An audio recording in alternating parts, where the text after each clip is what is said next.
lot of time in the Word this week, so haven't been on the camera chatting to y'all. I talked to you guys earlier in the week about the Karen Kingsbury show I was watching. We have our salted vanilla bean iced matcha latte, okay, and my remote control because we're about to finish watching 1,000 Tomorrows on Netflix. This is a series based off of Karen Kingsbury's Christian romance novel series of the same name, if I'm not mistaken. It is a Christian Western romance series, and why am I hooked? I binged it. I low-key binged it. I started it last night.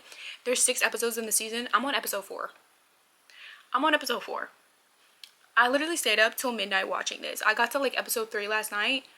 I've been doing homework this morning, so I'm about to lock back in and finish it because it's actually, and I'm saying actually not because I'm surprised that a Christian TV show would be good. We talked about The Chosen all last week. This is my first ever kind of really Western country romance since Heart of Dixie. If you remember Heart of Dixie, that used to be my show, okay? This doesn't have the same vibe, but the countryness, the bull riding, the barrel girls, the cowboy, the rodeo, I'm sat for it all. But also the personalities of the main characters, the female and the male lead, they both have a lot going on. Both sets of the characters' parents though are living, so that's how I know this was going to be a different Christian film, because usually everybody always loses at least one parent, and I'm like, so why does that always happen in Christian film or TV or books? But this one, really good. I'm really enjoying it. I don't want to spoil anything because it's on Netflix, and I 10 out of 10 recommend you to watch it, so I don't want to get talking about it because I will spoil stuff. Just know I'm sad and I need a season 2 because this is so cute. The dialogue is so cute, the clips are so cute, the cowboy vibes are so cute. I love the dancing. I love the bits of diversity where they're acknowledging kind of the roots of the rodeo and Latin American culture, like the tens. As someone who lives in Texas and really has been to the rodeo before, like I've been to the rodeo once now before and really have learned more about the rodeo, I feel like they are doing a rather good depiction of like what it really looks like. It's very homey, very cozy.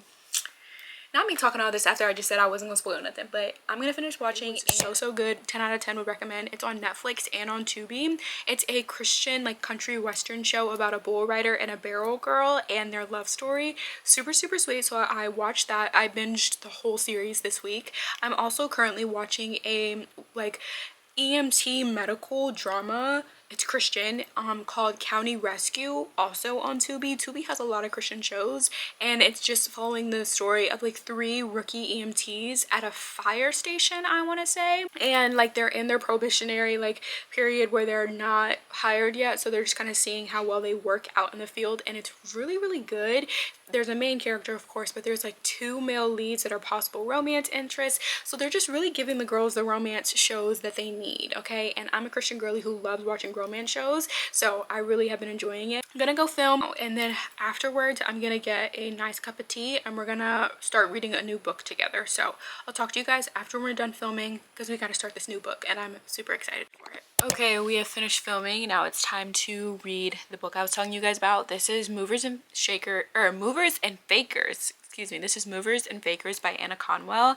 I believe it'll be out for public release by time this vlog is out, so I'm super excited to read it. It's a love story about a ballerina and a boxer, if I'm not mistaken, but she writes clean romances, so anytime she has like an enemies to lovers, which is what I'm expecting this to be, it's never all that toxic, like borderline they punching each other in the face, they cussing each other out, none of that erotic tension that they describe, none of that. It never be none of that. And that's why I love reading her books, because they give us the tropes that like are fun to read, but they don't give us all of the just lustful intentions that come with those tropes, because I believe we can have a cute little trope and it not be rooted in like lust. And so I love reading books by her specifically, and it's only 273 pages, so we're probably gonna fly through this, so I'm super excited. I think I've already started it.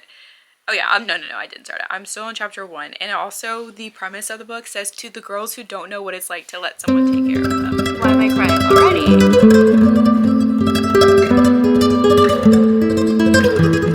Okay guys, it's the next day and we stopped at a coffee shop. They have cupcakes, cookies, brownies. I got a matcha. I got a strawberry matcha. My older sisters got their mango sticky rice matcha. I'm really excited, and I also believe that this is like Christian owned. It's so cute. And here we go.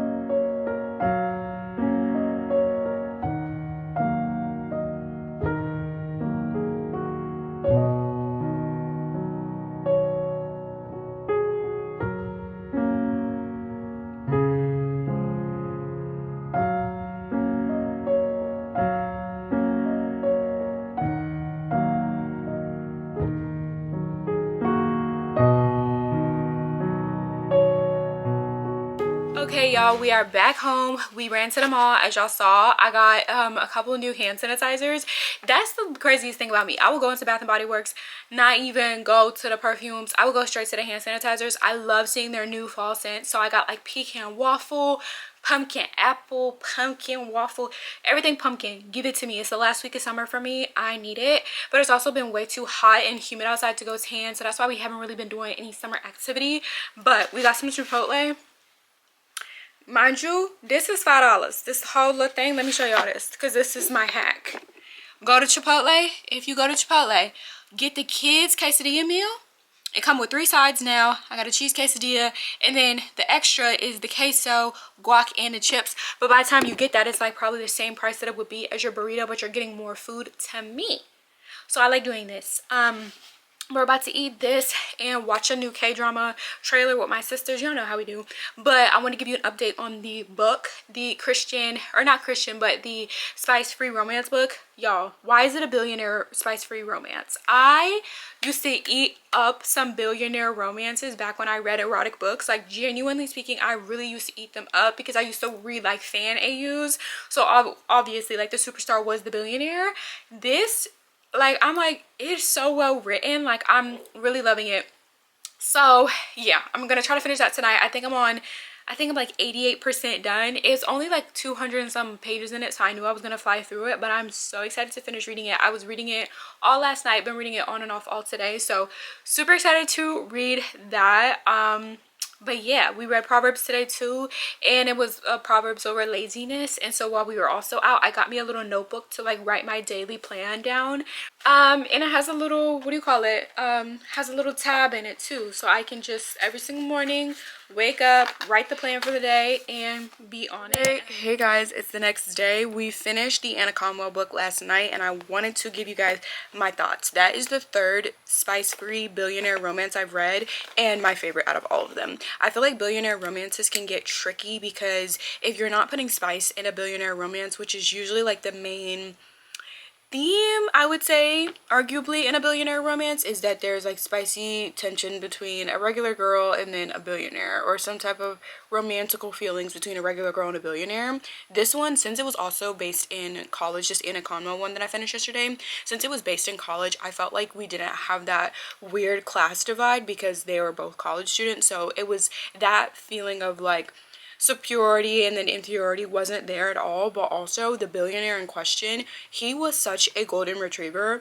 I had never read a golden retriever billionaire before, but I think I told you guys, if I didn't tell you, it is a love story between a ballerina and a boxer, and the ballerina is the grumpy and then the boxer is the sunshine. So that dynamic alone made it such an enjoyable read. But I also just really love the way Anna Conwell plops readers into the story. Like, I feel like she never takes too long, and some people may think that's like a bad thing, that they want to see the meet cute on page. I personally really love when I hop into a romance story where the characters have been knowing each other for several years, because that just honestly feels more realistic to me, but also a lot healthier, because like realistically, I don't think you would just want to meet your man and then be like, oh yep, that's my man. Like, I think you would want to know him for a while, see how he does in communities. The love story between the two characters was so natural and organic to me, but I also just felt like they knew and kind of understood each other even as friends, because it was enemies to lovers, but it was that type of like jock is always messing with the quiet girl in the class type of enemies to lovers. But I say all that to say the story was super cute, and it's a part of a series of university romances. So I don't know if I had to rank my favorite of them. I feel like I think it's Movers and Fakers, that's been my favorite. But then I also did love All That Glitters, because if I'm not mistaken, All That Glitters, I think it was hockey.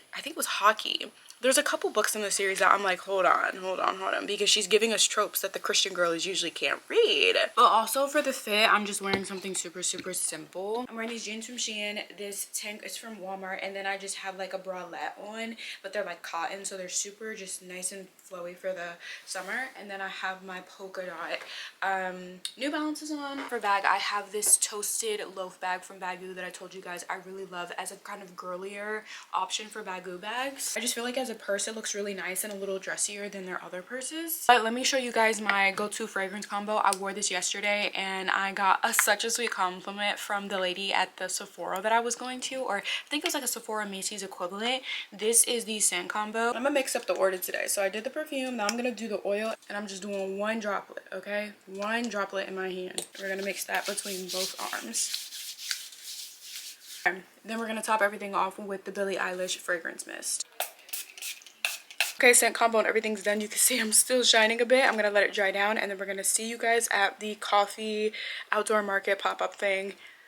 Yeah, I don't know, we'll see what's talking about. I felt like it would be a nice way to end the summer out, so let's go. See you there.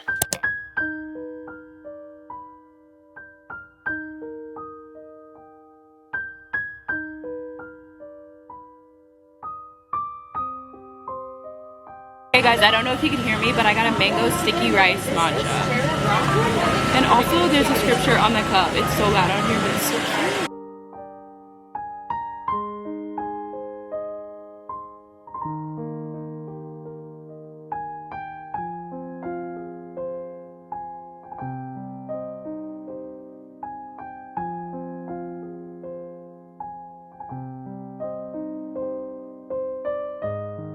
Okay, next we're in Marshall's. This is where I get all my sand and fog, if y'all are ever curious. Marshall's and TJ Maxx for sand and fog. In the shoes now, because I've seen folks are getting